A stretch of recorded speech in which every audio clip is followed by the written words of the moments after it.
E a festa é toda Valentina, ó.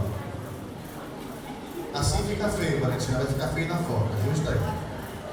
Ah, as crianças não gostam disso na cabeça. Não precisa disso ficar bonito não, Anderson. Pode tirar isso? Não.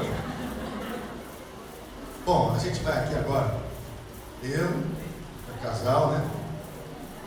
Você também. Se você é irmãozinho, você vai ajoelhar junto com a gente, tá bom? Vamos ajoelhar, ok? Vamos pedir a bênção do Senhor para Valentina.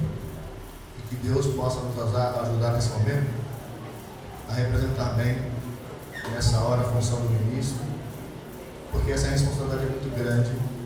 Dedicar uma criança ao Senhor. Eu tenho 10 anos de ministério. As primeiras que eu dediquei lá em cima para as profetas já cresceram, né? E os pais também já estão aí com outros filhos, aí dedica de novo. Aí os irmãozinhos já estão se casando, os mais velhos, vocês chamam para mim casar, é uma coisa bonita, né? E a gente acaba ficando numa sequência bonita de relacionamento com aquela família.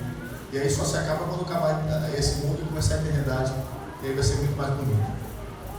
Cadê? Tem mais gente aqui? Ei, você nunca foi assim. Por favor.